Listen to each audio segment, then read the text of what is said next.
Hi, I'm John Green. This is Crash Course World History, and today we're going to talk about how history gets written. Mr. Green, I want to write books about history when I grow up. Well, we're not going to talk about the process of writing history today, me from the past. Also, you are a liar. So you're never going to be a history writer because try as you might, you can't stop making things up. Maybe someday, if you're lucky, you'll write a historical novel, although probably not because, you know, it involves research, which you also suck at.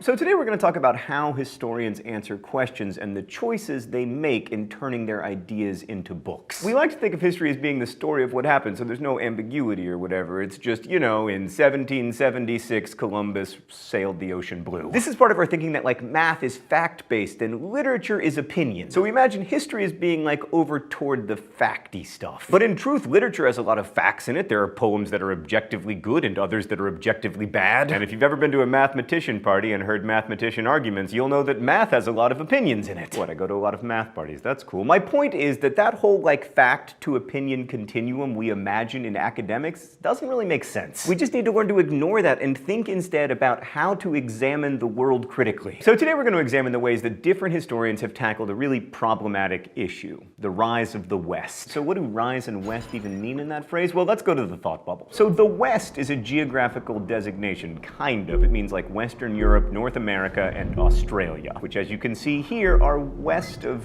Asia and also east of Asia. In fact, everything is both east and west of everything else because it's a globe. But the West is also kind of a culture. It's a set of ideas influenced by Judeo-Christian thought and Greek philosophy with a little Enlightenment rationalism and Adam Smith's economics thrown in. Anyway, it's complicated, like all civilizations that span multiple continents, but most of you at least have an idea in your head when I talk about the West. And then there's the question of what we mean by rise when we talk about the rise of the West, which leads us back to the philosophical question of the nature of history itself. I mean, is history a series of rises and falls, like the story of the Roman Empire, or is it cyclical, like the mandate of heaven narrative that we saw when we looked at early Chinese history? So you could say, in fact, that the phrase itself, the rise of the West, is a little bit Western. The whole thing's a bit nebulous. And that makes it a popular subject for historians to tackle because you can hang a lot of ideas on it. Like Ian Morris, who teaches at Stanford, wrote a book called Why the West Rules for Now, which casts the question in terms of political, military, and economic dominance. And Victor Davis Hanson made this idea of dominance more explicit in his book on military history, Carnage and Culture, Landmark Battles and the Rise to Western Power, which also offers a pretty straightforward reason why the West became so powerful.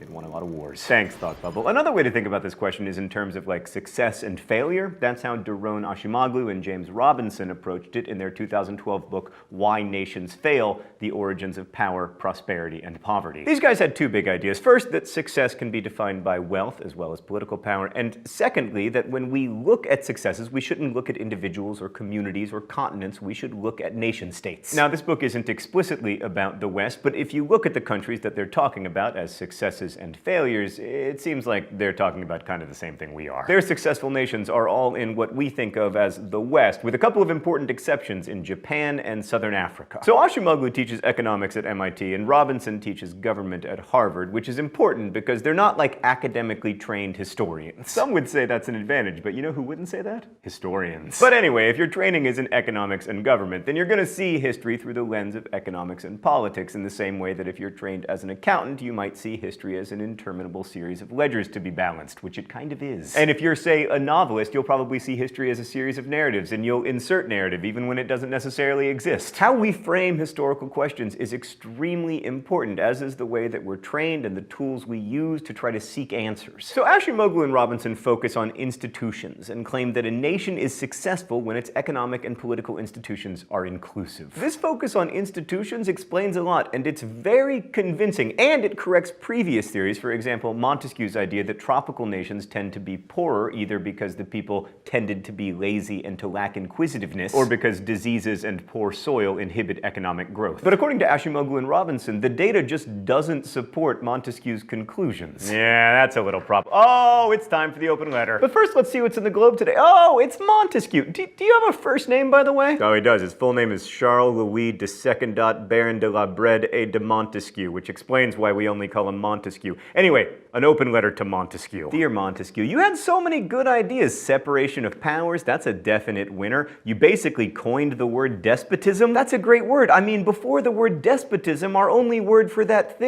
was like government. But this idea that you had that poor people were doomed to stay poor has proven astonishingly powerful. And it's also entirely wrong. Fortunately, Montesquieu, most of us have moved on from your theories about poverty, although just recently.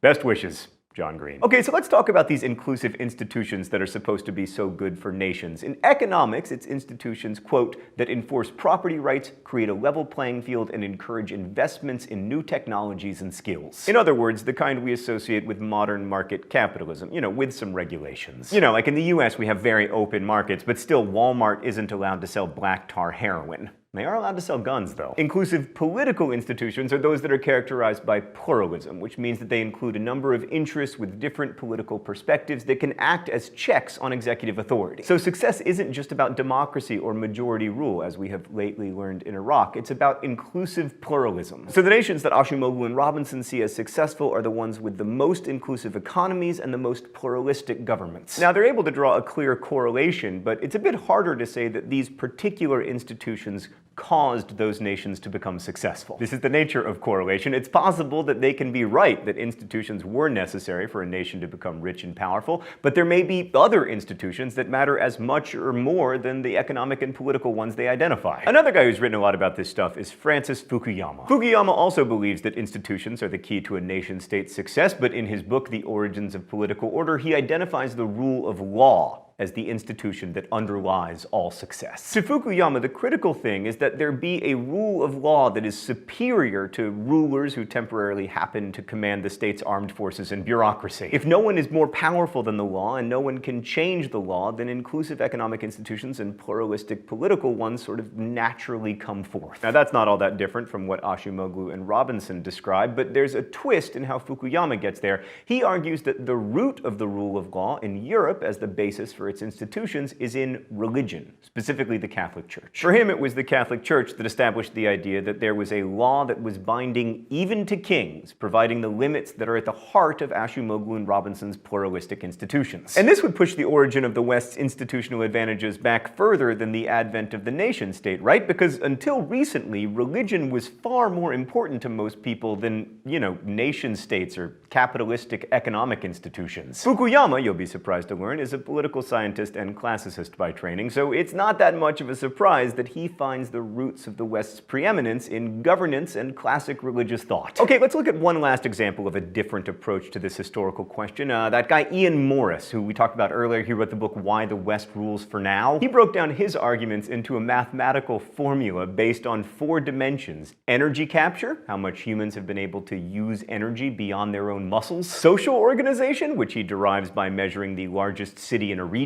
Information technology, not just the internet, also like writing and books. And war-making capacity, which we can learn about through archaeology and also traditional history. And then he combines these numbers to develop a social development index that describes the West and the East at various points in history from 14,000 BCE to 2000 CE. Now, Morris is not an economist or a mathematician. He's a classically trained historian, but here he is using numbers. Not very sophisticatedly, and lots of criticism of them, but using numbers nonetheless. And I think that speaks to how data-driven contemporary academics is. We like things that can be quantified. I mean, many of you are teenagers taking AP World History, and at the end of that, you will take a test that gives you a number between 1 and 5 that tells you how much you know about world history. My number was 2, but hopefully yours will be higher, because I am smarter now than I was then. Now, I do want to note one other thing, which is that you've probably noticed that none of these books question the assumption that the West has been dominant in the world stage over the last couple centuries. That is also a question of perspective. perspective. Like, from the perspective of non-human residents of Earth, the West has been a total failure. But there's a certain set of data we look at when it comes to humans, like GDP, the total size of a country's economy, or number of tanks, or innovation indexes, or life expectancy. Through all of those lenses, the West has come out on top in the last 200 years. But that leads us to larger questions about why we measure civilizations and determine winners and losers in the first place, and what that does to our thinking. As Morris points out, one of the problematic things about reducing human social development to a number is that it can dehumanize individuals. Now, numbers are a great shorthand, and they can be very useful for comparisons. Like, I would like to know if my life expectancy will be longer in the United States or in Canada. Stan informs me that life expectancy is longer in Canada, which doesn't make any sense. I always thought that Canada was America's hat.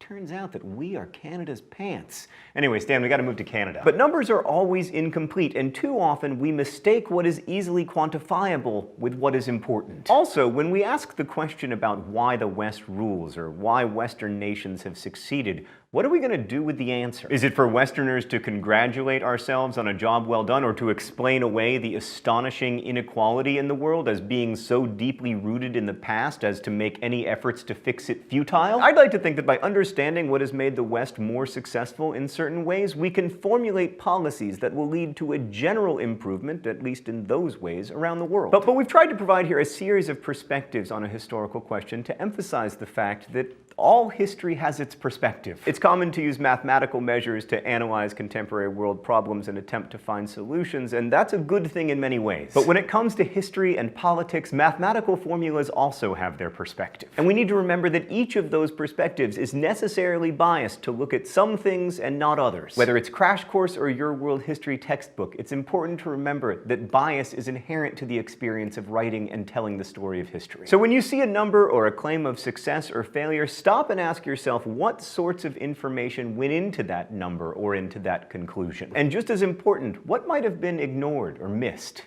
Thanks for watching. I'll see you next week. Crash Course is made here in the Chad and Stacy Emighold studio with the help of all of these nice people. It's also possible because of your support through Subbable. Subbable is a voluntary subscription service that allows you to support Crash Course directly so we can keep it free for everyone forever, so please check it out. Thank you again for watching. Thanks to all of our Subbable subscribers, and as we say in my hometown, don't forget to be awesome.